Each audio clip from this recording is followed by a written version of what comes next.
Здравствуйте, and welcome to episode 23 of my Soviet Union vlog. And this time we're starting the interpretation question.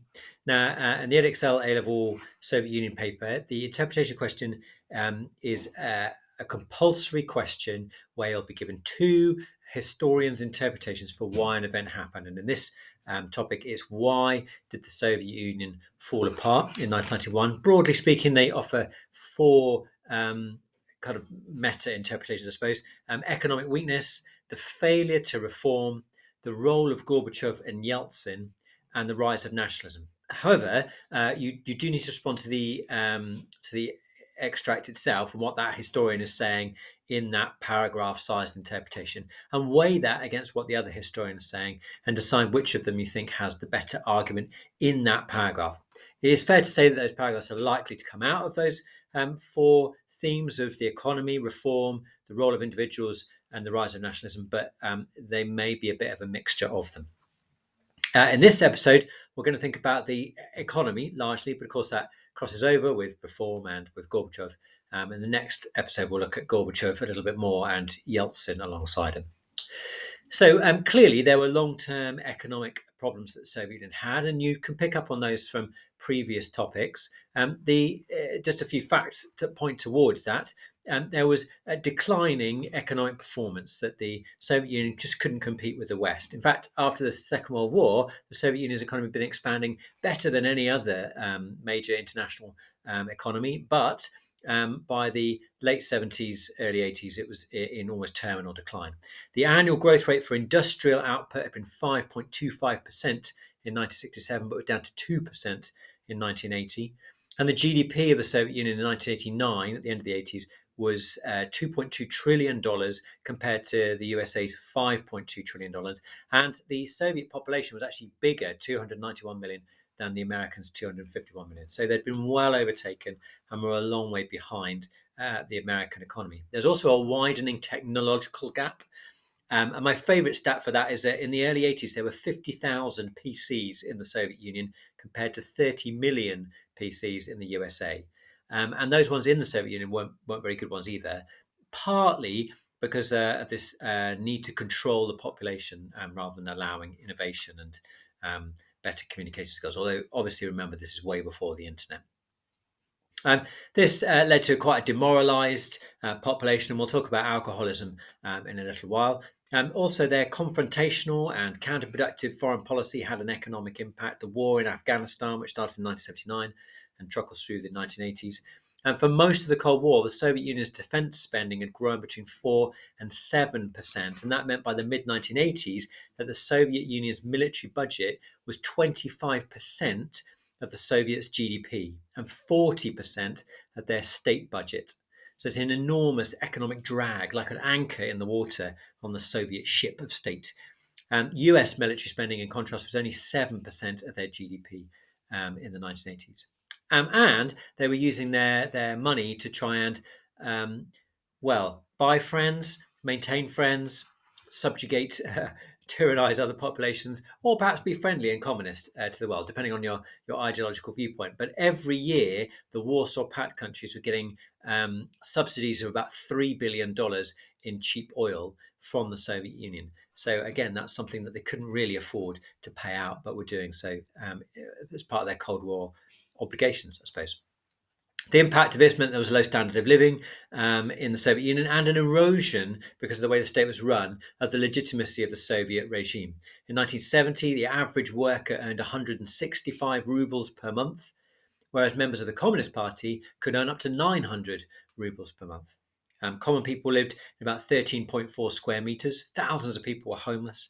In the 1980s, there was a decline in life expectancy by 5 years. A decline in life expectancy.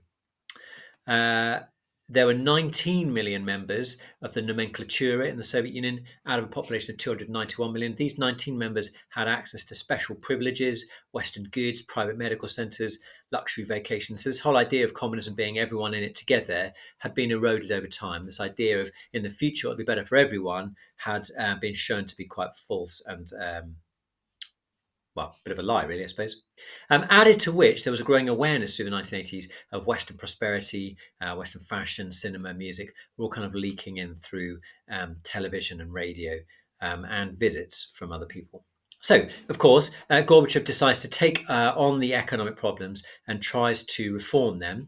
His reforms, broadly speaking, run in three phases, and we'll look at them and explain why they don't really work. So, phase one, 1985, 1986, was called the rationalization phase, or Gorbachev called it the Uskorene phase, USKO,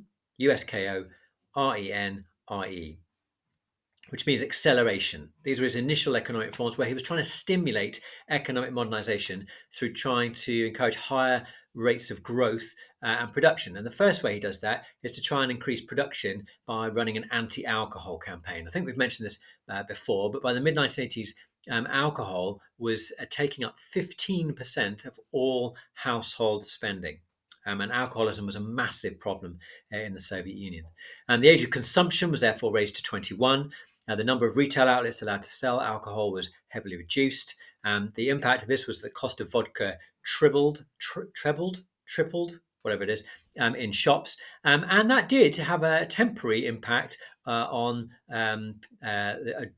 creating a drop in drinking, if that's not a strange phrase to use. But then people began to make their own vodka, and it had really no long-term impact. And actually, the production of illegal vodka also led to criminal gangs, kind of like in Prohibition era America. The other big impact of the anti alcohol campaign was that it reduced taxation from alcohol, restricting the flow of money to the government. So it just kind of didn't work out, even though it's well intentioned and probably quite a sensible thing to do.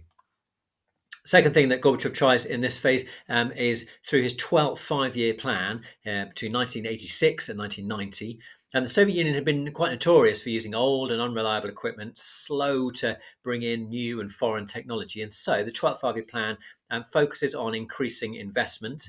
And however, as I said, the government investment is hit, or the finances for that are hit by the anti-alcohol campaign, also by the war in Afghanistan, and then by the pressures of the Cold War, SDI initiative put forward by Ronald Reagan and America, which they feel like they have to compete with. And a drop in oil prices as well, which I'll mention in a minute. All that meant that the Soviet Union had to borrow more money from the West to invest in their economy, ironically, than to compete with the West. So the deficit rose from 2.4% of GDP to 6.2% of GDP. And then Gorbachev invested a lot of that money in energy production, which was against the advice of people around him. And that was because energy was a kind of its own economic battleground. This was an area of expansion for the Soviet Union. Oil had been 15.6% of the Soviet Union's exports in 1970. That had risen to 54% in 1980s. And in the 1970s, that was really good because oil prices were very high. But they took a downturn in the 1980s, so that between 1980 and 81 and 1988, and the real value of crude oil, so stripping away inflation and all that, the real value of crude oil dropped by 90%. And the real value of natural gas dropped by 50%. So just at the time the Soviets were really investing more in it, bless them, the value of it was really plummeting away, and that caused further kind of knock-on problems for the Soviet Union. In this phase, also in the 12th five-year plan, Gorbachev also introduced a law on individual economic activity. This is the first tenet of market-based reforms, and it allowed individuals to make money privately. So like being a tutor on the side, or other stuff, I guess. Tutor's a good example. Phase two, then, between 1987 and 1990, was an era of reform where market forces were introduced. So, not just trying to stimulate the economy as it was, but trying to change the economy to be something better. There were also political reforms, which we'll talk about in the next vlog, which fit alongside these economic reforms. So there's a few kind of new laws and ventures here. The encouragement of joint ventures, January 1987, allowed foreign companies to establish businesses in the Soviet Union, usually in joint ventures with the state. McDonald's is the best example here, or the most famous example here, which opened in Moscow in 1990. Gorbachev hoped that these schemes would bring in more modern technology, and by the end of 1990, there were 3,000 joint foreign ventures in the Soviet Union, but most of them were quite small scale because the bureaucracy and the paperwork put off a lot of major companies. Second initiative was the Law on State Enterprises in June 1987, which gave power to factory management to set wages and prices as well as produce whatever they liked once they had fulfilled their target for that year. But it does lead to the government having to pay higher wages for those products once they've been made. So if they target is 200 tractors in a year, once they're on tractor 201, they can sell it for as much as they like and pay their workers as much as they like out of that. So it's kind of introducing a slice of capitalism to the state system. However, resources were still allocated by Gosplan, so they kind of undermine this by allocating their resources in a way that doesn't really help the companies to expand and grow. However, it does lead to urban wages growing 9% in 1988 and 13% in 1989. And that's both good and bad, as we've seen recently, the inflation of wages. Also, in this time, the law on cooperatives in 1988 made it legal to set up large-scale private companies. So expansion from the individual idea now to being setting up your own company. So Russians could Soviet citizens could set up their own companies, and 200,000 have been set up by 1990, so in just 2 years. Many of them are cafes, restaurants, and small shops. The results of these attempts at reform were, well, it didn't really work, to be honest, for several reasons. Firstly, there was resistance from old school Soviets. In some cities, the officials ignored or sabotaged the reforms. In Leningrad, my favourite example is that the officials withdrew all sausages from the shops and warehouses and buried them so that people couldn't get hold of them. And of course, we've seen Gosplan allocating resources in a way that kind of undermined the joint ventures, not joint ventures, the law and state enterprise. Also, inefficiency. Lots of products diverted to cooperatives away from the state system, which meant they were charging higher prices. It led to inflation. And most seriously, there was an overlap of systems. This was neither a pure market system nor a pure communist system. The communist government continued to subsidise prices, which undermines the market system, and made free market goods unpopular. They then responded by capping the prices of the free market goods to try and keep their prices down. But of course, that makes those companies uneconomic. So it's kind of a chaotic system, and neither one thing nor the other, which led to or helped create a situation where there were food shortages, partly because the state grain distribution system was abolished, but there wasn't a new one to put in place, and it wasn't economic necessarily to do so. Some impacts for you then. GDP shrank in the Soviet Union 4% between 1986 and 1990. Officially shrank. And that is a frank admission from the Soviet government. In April 1990, Gorbachev decided to cut government subsidies for basic products to try and make it more market-led and more coherent as a system. But that, of course, led to inflation.